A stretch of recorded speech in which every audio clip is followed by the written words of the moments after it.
So when we study philosophy, the philosophers, they discuss haraka, movement. 6 questions must be answered regarding motion and movement. One is, who is the muharrik, the one who is causing the movement? Then the mutaharrik, the one who undergoes the movement, the element that is moved. And then you have something called the zaman, the time of movement. And then you have the mabda, ma minhu al-haraka, the beginning of the haraka. And then you have the muntaha, ma ilayhi al-haraka, the ending of the movement, the destination. So the beginning of the movement, the ending of the movement, who caused the movement, who is the one who was moved. And also the wajh al-haraka, the purpose of the movement. This is the beauty of the Qur'an, that in this one ayah, Allah Jalla wa'ala beautifully encapsulates the 6 questions that are raised by the philosophers. And all 6 questions are answered in this one verse of the Qur'an.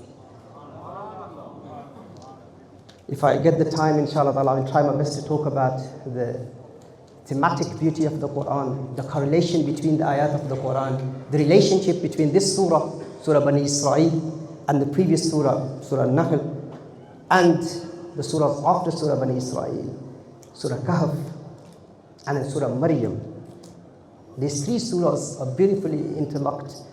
The ma'ani, the mafahim, in light of ilm al-balagha, ilm al-badi', when we study the outer beauty, the linguistic beauty of the Qur'an, the sequential cohesion and the structural coherence of the Qur'an, that is when we can appreciate the kalam of Allah Jalla wa'ala. How beautifully Allah Jalla wa'ala connects these ayat of the Qur'an. If you look at Surah Bani Israel, in this Allah Jalla wa'ala begins with the miraculous journey of Rasulullah sallallahu alayhi wa sallam. So it's about the miracle of Rasulullah sallallahu alayhi wa sallam. And Allah Jalla wa'ala also mentions the history of the Jewish community and the importance of Al-Quds, Baytul Maqdis. So it's about the miracles, the miracle of Rasulullah sallallahu alayhi wa sallam, the nightly ascension of Rasulullah sallallahu alayhi wa sallam. And then when you recite Surah Al-Kahf, that is also about a miracle, the miracle of Ashabul Kahf. And then Surah Maryam, the surah after that, that is about the miraculous birth of Sayyidina Isa ala nabiyyina wa alayhi salatu wassalam. So Surah Bani Israel is about the miracle of Rasulullah sallallahu alayhi wa sallam. Surah Kahf is about the miracle of Ashabul Kahf. And Surah Maryam, in this Allah Jalla wa'ala mentions the miraculous birth of Sayyidina Isa ala nabiyyina wa alayhi salatu wassalam. So all 3 surahs are about the miracles of the people of Allah Jalla wa'ala. So as I said, the muharrik is mentioned. Subhanallazi asra bi'abdihi. Allah Jalla wa'ala says, glory be to him, exalted is he. Allah Jalla wa'ala mentions the muharrik, the one who caused the haraka. It is Allah Jalla wa'ala. Allah Jalla wa'ala. Subhanallazi asra bi'abdihi. Glory be to him who took his beloved abd. The word abd is mentioned here. Why abd? Because there is someone else who went to the heavens. Who is that? Sayyidina Isa ala nabiyyina wa alayhi salatu wassalam. He's in the 2nd heaven. Sayyidina Isa and Sayyidina Yahya alayhim assalam. But when Sayyidina Isa ala nabiyyina wa alayhi salatu wassalam, when he was taken to the 2nd heaven, some people started to believe that he is not the abd of Allah. When they witnessed the miraculous journey of Sayyidina Isa alayhi salam, they started to say that the one who has this power, he must be a ma'bud. So Allah Jalla wa'ala here mentions, Subhanallazi asra bi'abdihi, that Allah is the one, glory be to him, who took his beloved abd.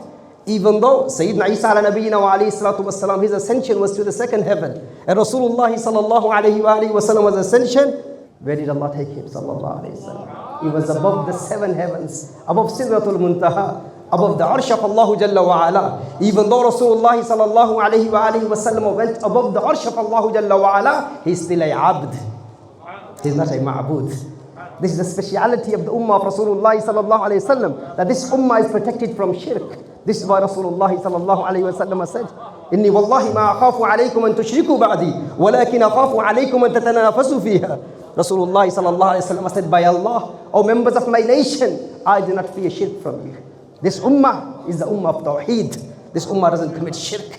Even though we witness the miraculous journey of Rasulullah sallallahu alayhi wa sallam and many miracles of Rasulullah sallallahu alayhi wa sallam, but no ummati of Rasulullah sallallahu alayhi wa sallam has ever called him a ma'bud. سبحان الذي أسرى بعبده ليلا من المسجد الحرام إلى المسجد الأقصى. So Allah Jalla wa'ala first mentions, glory be to him. Pure is he. Free is he. Who? Allah Jalla wa'ala. Free from what? Free from inabilities. Free from deficiencies. Free from defects.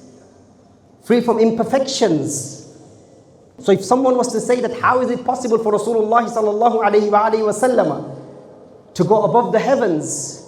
How is it possible for Rasulullah sallallahu alayhi wa sallam to go into space? You may question the power of Rasulullah sallallahu alayhi wa sallam, but the so-called claimants of Tawheed, the Muwahhidun, they can never question the power of Allah Jalla wa'ala. He's free from imperfections. He's pure from inabilities. He's pure from deficiencies. Look at who took his beloved. It is Allah Jalla wa'ala who took his beloved sallallahu alayhi wa sallam. So the muharrik is Allah. And who did he take? Who is the mutaharrik?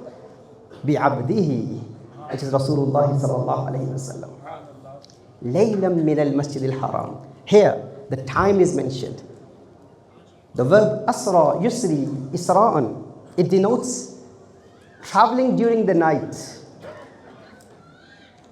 To make someone travel during the night in Bab If'al.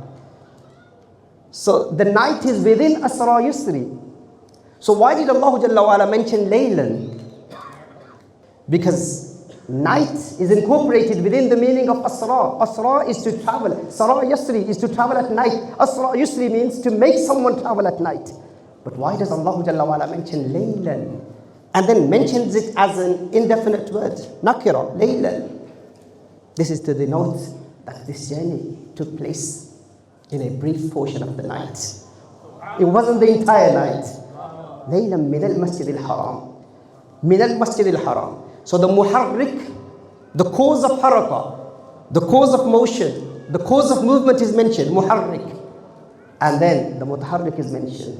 And then the time of haraka, a brief portion of the night is mentioned. Then Allah Jalla wa'ala mentions, من المسجد الحرام إلى المسجد الأقصى. That is the mabda. ما منه الحركة. The beginning of haraka. This is for the students of philosophy. ما منه الحركة. Where did the haraka begin from? From al-Masjid al-Haram.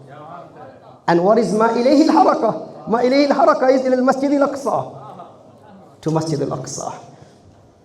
And then Allah Jalla wa'ala mentions the purpose of the journey. What is the purpose of the journey? What is the wajhul haraka?